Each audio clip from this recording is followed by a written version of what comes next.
people hear the government say, the economy's fine, or, unemployment's near an all-time low, which is actually statistically is true. And they kind of nod and go, yeah, it's all good. And then reality is the stuff that hits you in the head like a 2x4. The propaganda is positive. We can talk about that in a little more detail. The reality is harsh, and reality wins. And there's a very good book on this by Robert Shiller, Nobel Prize winning economist at Yale University. I'm not a huge fan of your garden variety PhD economist, but there are some good ones out there, and he's one of them. He wrote a book about, 2 years ago, maybe a little bit less, called Narrative Economics. He said, we got all the models and Phillips curve and wealth effect and various quantity theory of money, and some have a place, some are more valuable than others, but don't underestimate the power of a narrative. A narrative is a story. It's basically it's a fancy name for a story, but a story that persists, that grows. And interestingly, in epidemiology, of course, we've just come through a pandemic. There's a model called the SEIR model that stands for susceptible. Are you susceptible to a virus? E for exposed. Are you exposed to it? I, are you infected? Did you get it? And R, did you recover?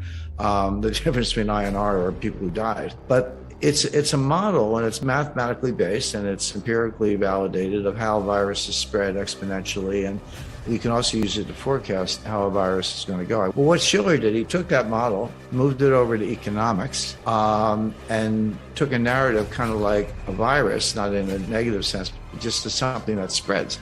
And it can be very powerful, and then eventually may die out or reverse, but it can be powerful in the meantime. That much I knew, but what I learned from the book that I hadn't really thought about is that narratives don't have to be true. They can be true, and they can be very powerful, but a narrative can be false and still be powerful. If it's the self-fulfilling prophecy, if enough people believe it, it sort of becomes the reality to some extent, even if it's based on false premises. He gives an example during the Great Depression. The Great Depression really was two technical recessions, but there was a period from 1929 to 1933, election of Franklin Delano Roosevelt. And then there was another period from 1933 to 1937. The 37 and 1940 part we leave aside for this purpose.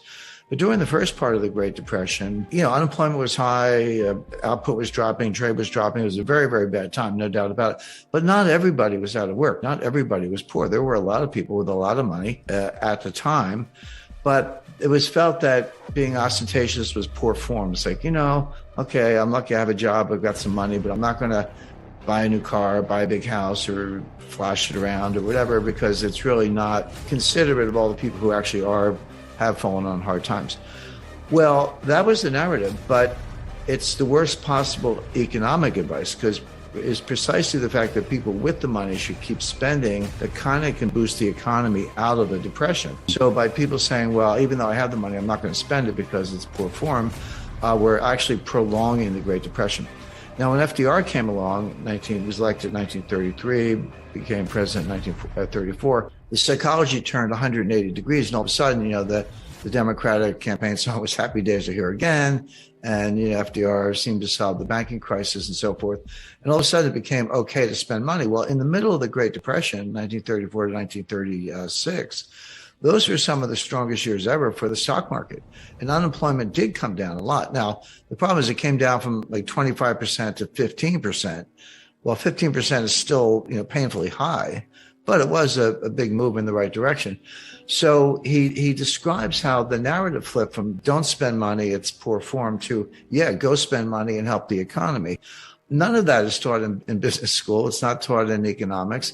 It can be modeled using this epidemiology model, but it doesn't fit into any of the standard macroeconomic models, but it's powerful stuff. And so today what's going on is that the White House is trying to push a narrative, and they're failing badly.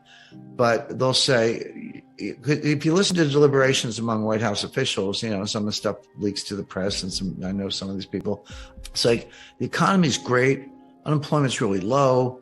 We've created all these jobs since the pandemic, but we're doing a really bad job of messaging. The point is, inside the White House, they're frustrated that the positive economic story is not getting out.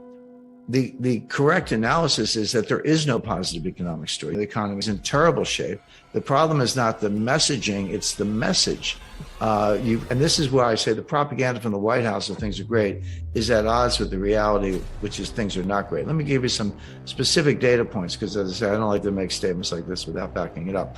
Number one, the inflation was going up long before the war in Ukraine started. So if everything is great until February 27th, and then Russia invades, and then all of a sudden the inflation goes up. All right, let's talk about it. But that's not true. This inflation goes back to late 2021. It was persistent in the fall. We all remember the Fed and the Treasury saying transitory, transitory, transitory. And then finally, I think Jay Powell was testifying before Congress. He said, it's time to retire the word transitory. So that was his way of throwing in the towel. And Janet Yellen admitted she was mistaken also. So it predates the war, number one. Number two, energy prices are going up because there's a war with Russia. Well, I wonder why that is. Well, the reason is not because Putin invaded Ukraine, it's because the U.S. counterattacked with financial sanctions. Now, bear in mind, go back to January 21st, 2021, when Biden was sworn in as president, and then went back to the White House. What was the first thing he did? He closed the Keystone XL pipeline. This is a pipeline that would bring oil from Alberta, Canada, into the United States, where it would connect at a hub. I believe it's in Kansas, but somewhere in the central United States. And then the hub distributes it to the entire country. So he shut down that pipeline, which curtailed the supply of oil from Canada. Then ended new leasing, oil and gas exploration leasing of federal lands, handicapped the fracking industry, took a number of other steps using environmental tools, climate alarm, government subsidies, et cetera, to basically, to the extent possible, shut down the U.S. energy industry as much as possible. Now, you can't shut down completely, of course, but everything happens at the margin. And then we end up with oil prices doubling or tripling, really, from $40 to $120 in under a year, which is comparable to what happened in 1973 with the Arab oil embargo. And then Biden wakes up and says, guess we need more oil. And he wants to reopen leasing. I said they shut it down. They did, but he wants to reopen it. He's begging Saudi Arabia to pump more. Saudi Arabia is kind of not returning his phone calls. He's begging Venezuela to pump more. Oh, great. The greatest pariah dictator in the Western Hemisphere. And we're begging him for oil. So why don't we drill our own oil? Because we were a net exporter up until 2021. And then Biden came in and we lost that edge and became a net importer, including recently buying oil from Russia. They curtailed that for political reasons, but that's kind of where we got to.